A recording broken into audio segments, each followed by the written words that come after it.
आपको पूरा साल सिर्फ एक चीज करनी है। इंडियन इकोनॉमी से ट्वाइस थ्राइस की ग्रोथ पे अगर आपको कोई कंपनीज मिल रही हैं, सिर्फ उन कंपनीज पे पढ़ाई करें, बाकी कंपनीज को छांटना शुरू कर दें। इसी थ्योरी पे मैंने एक कंपनी आपके सामने रखी है जिसका नाम है सीएमएस इन्फो। कंपनी ने बोला है कि इस साल का जो उनका रेवेन्यू है वो लगभग 2000 करोड़ का रहेगा, और कंपनी का 8 साल के टाइम पीरियड में रेवेन्यू नंबर जो है वो अराउंड 2500 करोड़ से 2700 करोड़ हो जाएगा। अब आपको ये चीज़ समझ में आ गई कि कंपनी की मैनेजमेंट ने रेवेन्यू टारगेट इतने जो बड़े नंबर बताए हैं उसके पीछे की कैलकुलेशन कैसे आगे जाके पहुंचेगी। सिंपल सी कैलकुलेशन है कि सीएमएस इन्फो इंडिया के अंदर नंबर 1 कंपनी है कैश मैनेजमेंट बिजनेस के अंदर। कंपनी ने अपनी रेवेन्यू प्रोफाइल को बढ़ाने के लिए और उसको वेल डाइवर्सिफाई करने के लिए छोटा सा एक स्टेप बोला है जिस पे आपको गौर फरमाना है।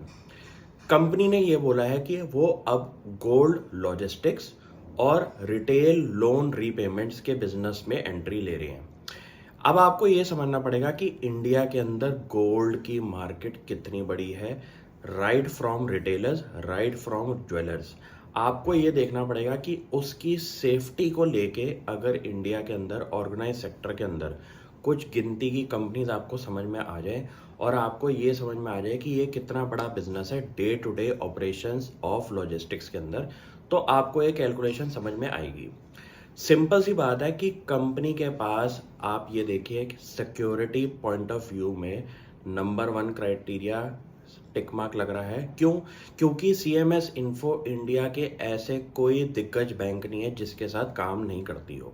तो ट्रस्ट कैपेबिलिटी की बात जो है वो आज की डेट में सीएमएस इन्फो ने प्रूव कर दिया है। और ये चीज़ें जब आप कस्टमर के सामने रखते हैं गोल्ड लॉजिस्टिक्स के लिए, तो ट्रस्ट, गुडविल और पीछे के कस्टमर्स जानना बहुत ज़रूरी है।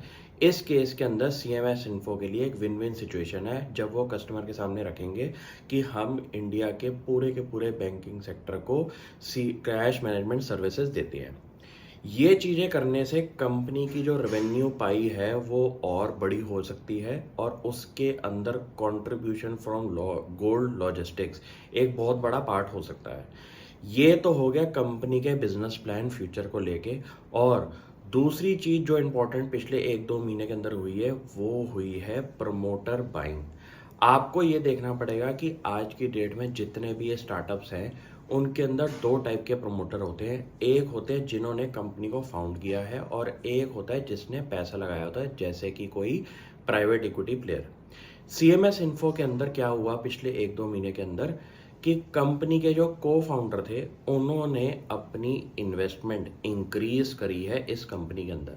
तो जब एक कंपनी का फाउंडर एक कंपनी के अंदर अपनी इंक्रीज्ड इन्वेस्टमेंट करे तो मार्केट के अंदर ये एक क्लियर सिग्नल होता है कि कंपनी का एग्जिस्टिंग प्रमोटर इस कंपनी को लेके अभी भी बुलिश है।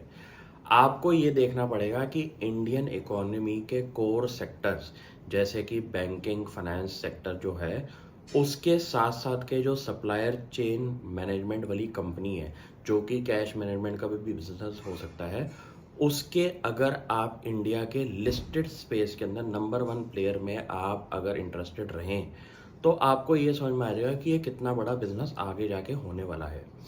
इन चीज़ों पे ध्यान दीजिए और सिर्फ क्राइटेरिया के अंदर ये लगाइए कि मेरे को तो इंडिया की वो कंपनीज में इन्वेस्टमेंट करनी है जो कि इंडिया की जीडीपी से ट्वाइस थ्राइस की ग्रोथ पे चल रही हैं। Thank you.